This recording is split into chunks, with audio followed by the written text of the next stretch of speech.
Chapter 1. The Weather Tower. The old palace acquired a weather tower facing the sea the way some houses acquire cats, by recognizing a need and then pretending it had always been there. Marius had drawn the plans himself on the back of a grain manifest, while a merchant droned about tariffs.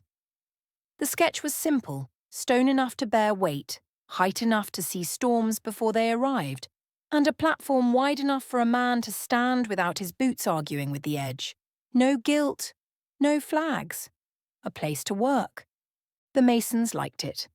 They built it in 3 months without drama, and when they fitted the last stone, Marius paid them more than agreed because the mortar had been mixed correctly and the steps did not lie about their angle. He did not call it his. The palace simply learned that when the sky began its muttering, the young king would be there, sleeves rolled, eyes on the horizon, doing the thing that kept roofs where they belonged and sea not flooding the fields. It was not glorious. It was accounting, written in air. Riff had returned from the border wearing respect like a well-fitted coat. The army spoke her name with the fondness soldiers reserve for commanders who do not waste lives on poetry. Hale sent letters that were brief and unbearably proud. Even the court, polite as sharks, bowed a degree lower when she passed. Marius was pleased for her. He was also, privately and with the quiet discipline he had learned from years of watching his father measure a room, aware that men looked at him differently now. Not with contempt, he would have known how to answer that. With patience, the sort that waits for a man to prove he is not his wife's footnote. He did not complain. Complaints were requests for pity, and pity was a currency he refused to spend. Instead, he did what he had always done. He worked. The kingdom he inherited had been stitched together from treaties older than anyone's memory, and wars no one wanted to repeat. It worked the way a cart works when 3 wheels are good and one is held on by pride. His father, Kataran, had been the kind of king storms obeyed. Marius was the kind of man storms negotiated with. He made his first enemies in the council chamber, not with thunder but with a ledger. A minor lord, 3rd-generation bloat with a voice like gravel in a drain, had proposed a statue. For the glory of the crown, he said, as if glory could be commissioned like masonry. The cost was sufficient to rebuild 4 bridges or to make the river road passable before winter, made it a joke. Marius let him finish. He set down his pen with the care of a man placing a knife where it will not be mistaken for anything except a knife. "We will build the bridges," he said. "Your Majesty," the lord began, the title carrying just enough oil to make it an insult. The people need symbols. "The people," Marius said, looking at him the way one looks at numbers that do not reconcile, "need to cross rivers without drowning their grain. We will build the bridges. The statue can wait until we are both rich and foolish enough to afford it." The lord's face did a thing that was not quite anger and not quite shock. He had expected to be corrected by force, perhaps a small flicker of lightning, a reminder of what the boy king could do if pressed. Instead, he had been answered by a man with a ledger who refused to be moved by anything except fairness. The bridges were built, the lord sulked, the roads improved, and Marius kept working. Riffa understood what he was doing because she had done it herself under Hale's skeptical eye. She also understood what he had not yet said aloud, that this was his fight, and he would lose it, or win it, without her fist clearing the room. Resorting to that would be a declaration of forfeit, same as cheating at sparring. Riff found Marius at the small desk in their chamber, head in his hands, staring at a letter that had been polite enough to make a saint weary. She did not ask. She sat on the desk's edge and waited. "They want me to prove myself," he said at last, the words coming out like an old bruise being pressed. "As if the weather I hold, the trade I balance, the grain I count, none of it matters because I did not swing a sword at a border and make men bleed for applause." Rife set her hand on his shoulder and felt the tension there, wound tight as a drum that knows it will be struck. "Then prove it your way," she said. "Not theirs." He looked up. And if my way is not enough? It will be, she said, as if she had already read the ending and was simply waiting for him to catch up. They will bow to me, not to you, if I interfere. He understood. It was not abandonment. It was respect. I need you to leave me to this, he said quietly, as I left you to Hale and the yard. She nodded. Yes, and I will. No matter how hard it is? She smiled then, crooked and true, no matter how hard it is. She kept her word. The trials came in small humiliations and large consequences. A delegation from the western coast arrived with complaints about a tax that had been levied fairly but felt cruel. Their spokesman was an old salt merchant with a voice like a sail tearing and the conviction that kings were decorative until proven otherwise. You sit in your tower, the man said, not bothering to hide his contempt, and ask the weather to behave. My ships go out and survive it. What do you know of work? Marius did not flinch. He had learned in those early years that flinching gave permission.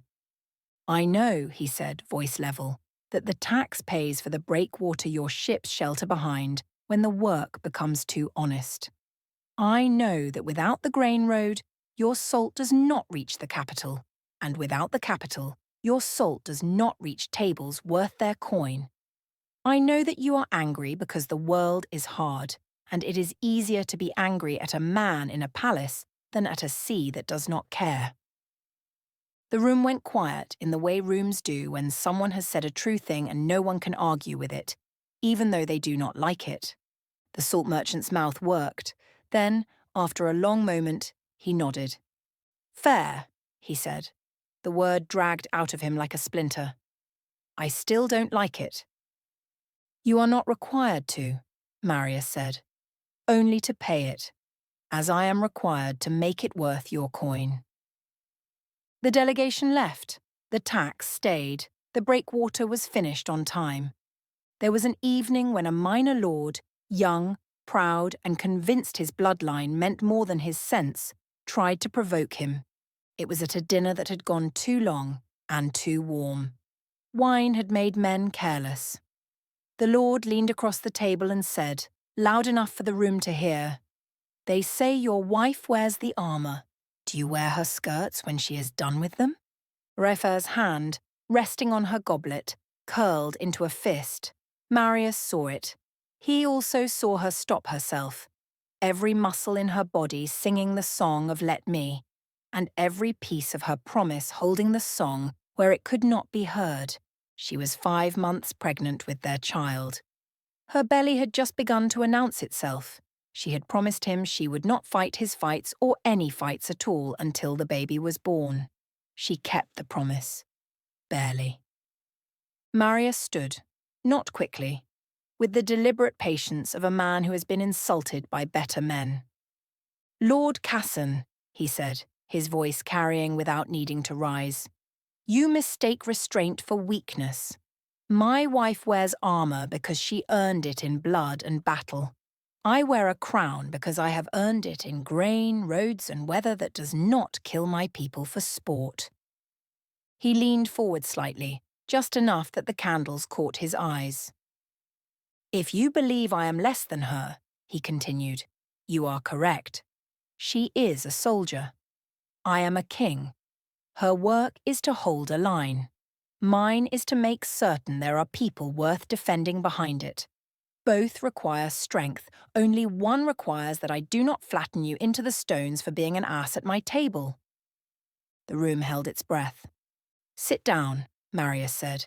Finish your wine. In the morning you will apologize to her, not to me. Then you will go home and think carefully about whether your bloodline is impressive enough to survive your mouth. Casson sat. The room exhaled. Riff's fist uncurled. She lifted her goblet and drank as if nothing had happened. But when they returned to their chamber that night, she put her arms around him from behind, pressed herself into his back, and held him with the fierceness of someone who has finally understood the shape of another's pain. I wanted to hit him, she admitted, words shaped barely audible against his spine. I know, he said. It was hard not to. I know. You did it better, she admitted. Perhaps, he said cautiously, and let himself be tired in the only place where tiredness was allowed. The Queen accepted the Lord's apology the next day with dignity and a comment that made him pale. Understand, Lord Cassius, that if he was merely my husband, not my king, you would not be standing here without support and all your teeth still in your mouth today, she said, looking at him with straight-backed clarity. That too, whispered behind fans, became part of the way Southern Court understood itself. The storm came in the third spring. It arrived from the distant sea with the single-minded cruelty of a thing that has not been argued with in 1,000 miles. The coast watchtowers sent runners. The runners arrived exhausted with messages that all said the same thing. It will come with giant waves and destroy the coast from south of the capital to the eastern border. Prepare for destruction. Marius went to the tower. He took bread, water and a cloak that Riff tied at his throat without ceremony. She did not ask if he would be safe. She asked, "How long?" "Until it is done," he said. She nodded. She did not kiss him goodbye as if he were leaving forever. She kissed him as if he were going to work. He climbed the tower and set his feet where stone met the sky. The storm saw him and made its opinion clear. It threw hail like gravel. It dragged wind across the tower's edge with the shriek of a thing that believed itself owed. Lightning licked at the iron rail with a familiarity that suggested they had met before and held grudges. Marius did not flinch. He set his palms on the stone and began the work. It was not a battle. Battles are brief. This was negotiation, old, exhausting, and requiring more patience than glory. He asked the wind to shift by a degree. It refused. He asked again. It reconsidered. He asked the hail to spend itself over open water instead of fields. He asked the wind to direct waves to the open sea. It pretended not to hear. He asked louder, not with thunder, but with the plain arithmetic of this will cost you more than it will cost me. The storm, which had never encountered a king who argued like a clerk, paused. Marius pressed. By midday he was soaked. By evening his voice had worn thin from speaking syllables only wind understands. By midnight his hands were numb and his legs had forgotten how to unlock from standing. He did not leave the tower. Below, in the palace, Riff held their daughter and watched the ugly sky with the same expression she had worn on the line when the pale blue dragon had taken him. Sienna, too young to understand and too clever not to notice, asked in her small, serious voice, "Is Papa fighting?" "Yes," Riffo said. "Will he win?" "Yes." "How do you know?" "Because he does not know how to stop." By dawn the storm had spent itself, held firmly at bay over the sea, not broken, spent, the way a man spends coin until the purse is empty and there is nothing left to argue with. The sky cleared. Marius came down from the tower with his legs barely willing to carry him. Rife met him at the base of the steps, took his weight without comment, and led him inside. She did not ask him to speak. She simply put him into a soft chair, wrapped him in something dry, and set food in front of him that he would eat when his hands stopped shaking. The court had watched. The old lord who had wanted the statue stood in the corridor as Marius passed and said, very quietly, "Your Majesty." It was the first time the title had not been an insult from his mouth. By the time Sienna was 3 and had learned to make the wind carry her toys across the room with a laugh that suggested mischief, Marius had become the kind of king men respected not because they feared him, but because they could not fault him. He did not build monuments, he built roads. He did not demand loyalty. He earned it. One fair tax, and one honest accounting at a time. And when the northern lords gathered to renegotiate a border treaty, they did not bring swords. They brought ledgers, because they had learned that arguing with Marius of the South was like arguing with a man who had already done the math and was simply waiting for you to catch up. Riff, sitting beside him in council, wearing silk instead of iron for once, watched him dismantle a tariff argument with the same precision she had once used to dismantle an opponent's guard. When the session ended and the lords filed out, grumbling but satisfied, she leaned close and said, very softly, "You did well." "I know," he said. And there was no pride in it, only the plain truth of a man who had measured himself and found the accounting sound. That night, on the tower where the sky had learned to respect him, Marius stood with his daughter on his shoulders. Sienna giggled as a small breeze, barely a whisper, came at her command and tugged at her father's hair. "Gently," he said, the way fathers do when teaching daughters not to break the world by accident. "Ask it. Do not order it." "Like you?" she asked. "Like me," he agreed. Below, the kingdom settled into its evening. The roads held, the bridges bore weight, the sea, which had tried once to test him, kept its manners. And in the palace, Riffa sat with a letter from Hale that said, simply, "The clerk by your side has become a man worth following. I am surprised, but you probably are not. Both of you have been pleasant surprises, and I am honoured to have known both of you before the kingdom claimed you." She folded it carefully and set it where Marius would find it in the morning. Because some things are better said by others, and some pride is better learned from the voices of men who do not give it lightly. The weather tower stood, the kingdom held, and the young king who had once been shadowed by his wife's fame became, by the plain arithmetic of work and weather, a man no one could afford to underestimate, not because he was cruel, because he was fair. And fairness, it turned out, was the hardest thing to argue with. Chapter 2. The King Trial. The letter arrived on a morning when the sea had learned to be calm and the palace had almost convinced itself that peace could be ordinary.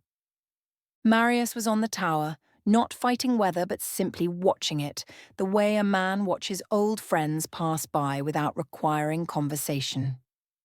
Sienna sat at his feet with a stick and a pile of pebbles, conducting a small and serious experiment about whether rocks could be convinced to roll uphill if the wind was polite enough. The messenger came up the steps with the careful respect of someone who has learned not to interrupt kings at their work unless the work requires interrupting. "Your Majesty," he said, and held out the sealed parchment with both hands as if it weighed more than paper should. Marius took it. The seal was northern, his grandfather's house, the stag and the pine pressed into wax that had travelled long enough to crack at the edges. He broke it cleanly and read. Sienna looked up from her stones. "Papa?" "Hush, little one," he said, not unkindly, and read it again because the first reading had not been sufficient to make the words mean what they said. A king trial.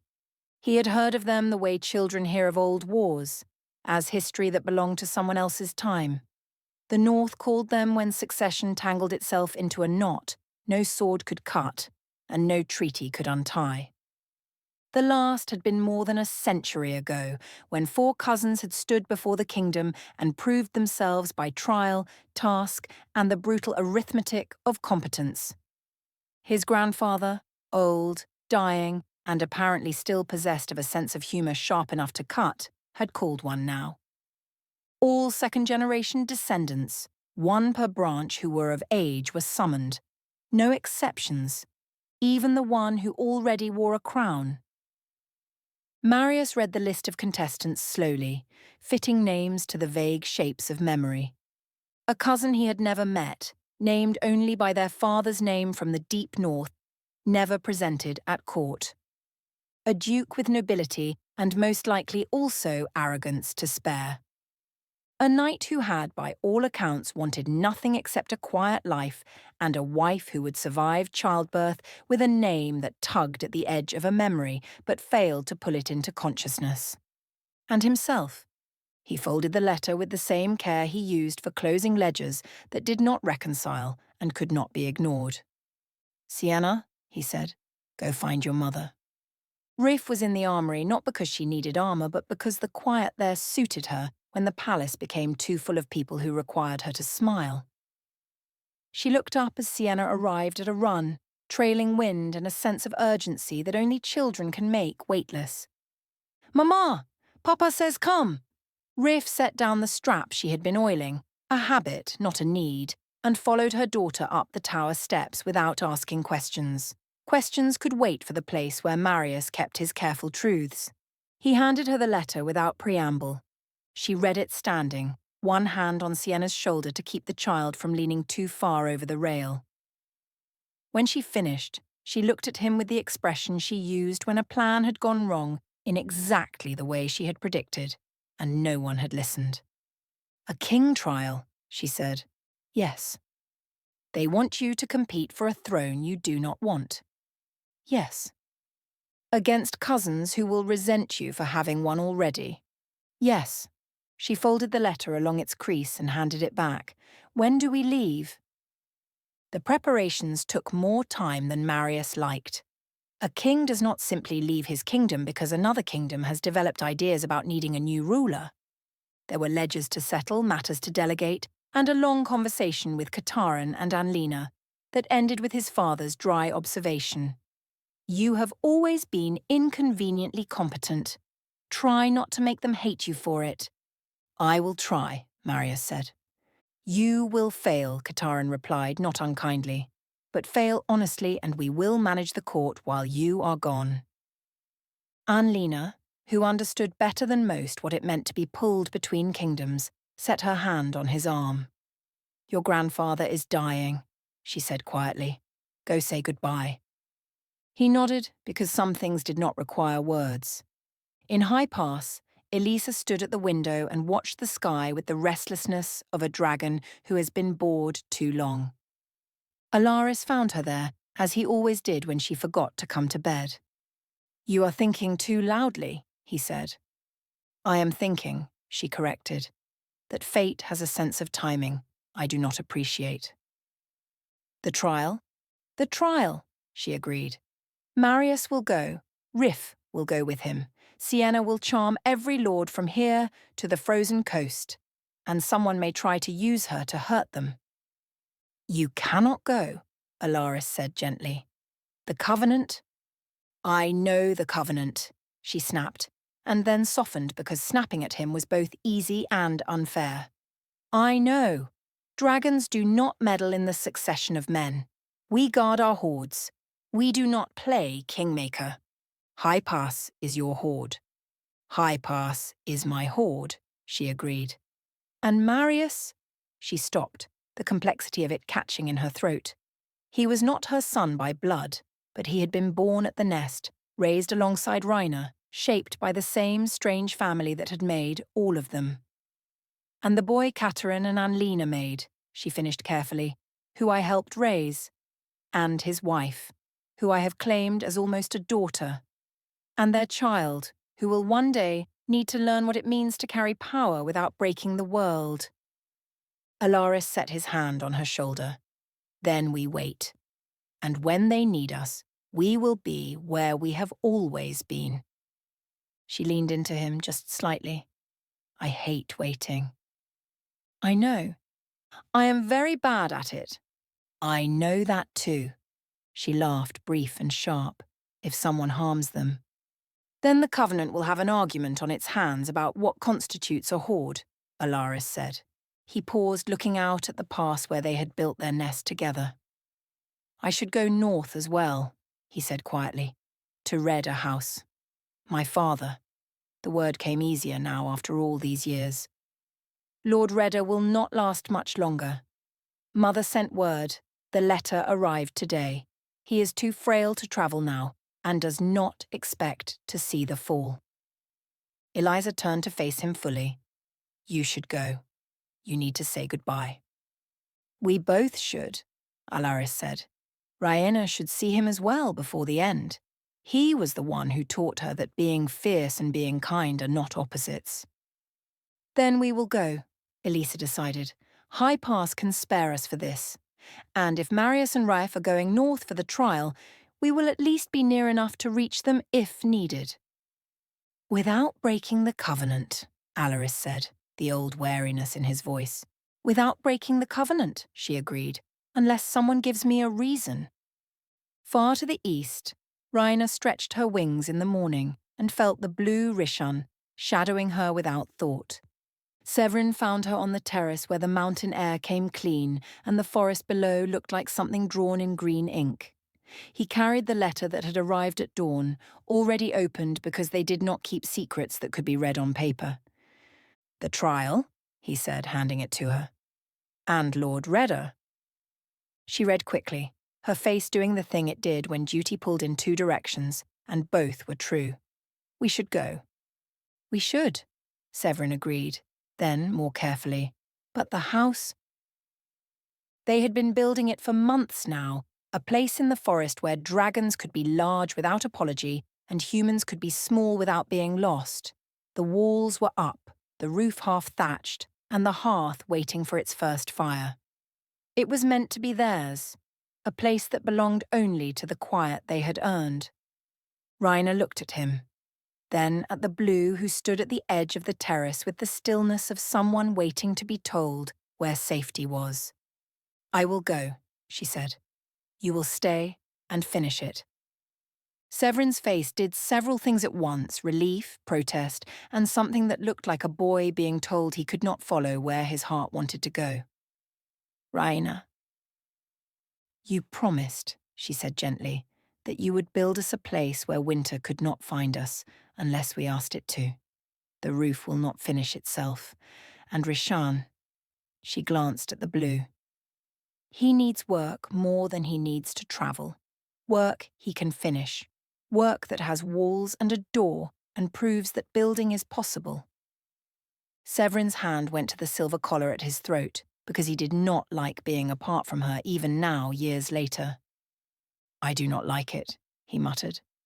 "I know," she said and smiled softly. "I will sulk. I know that too. And when the house is done, you will have no excuse not to spend a winter there with me." She smiled, slightly crooked like her mother's. And true. None at all. Rishan, who had been listening without seeming to, set down the bucket he had been carrying to some task he had invented for himself. "Mistress goes?" he asked, the old panic flickering at the edges of his voice. "I go," Raina confirmed. "You stay. You will help Severin finish the house. When you are done, you may follow." The blue's hands curled and uncurled. "I could." "No," she said, not unkindly. "You will stay. This is not a command. This is me trusting you to do a thing I cannot do myself." He swallowed, and something in him that had been braced to be left finally recognized that being left to work was not the same as being abandoned.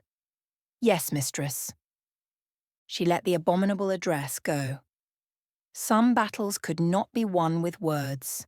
Severin stepped close and set his forehead against hers in the way they had learned to say goodbye without making theatre of it.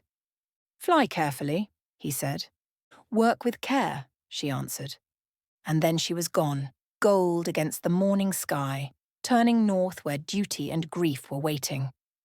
Severin watched until she was a bright line and then a memory. Then he turned to Rishan, who stood with the defeated patience of someone who has been told to be good and has no choice but to try. "Come on," Severin said, picking up the timber they had been fitting yesterday. "The roof will not complain about your mood, and neither will I. But it will fall on our heads if we do not treat it with respect. The sooner we finish, the sooner we can go." Rishan followed, and the forest house, half-built, patient, and entirely ignorant of prophecy, waited for hands to finish what hearts had started.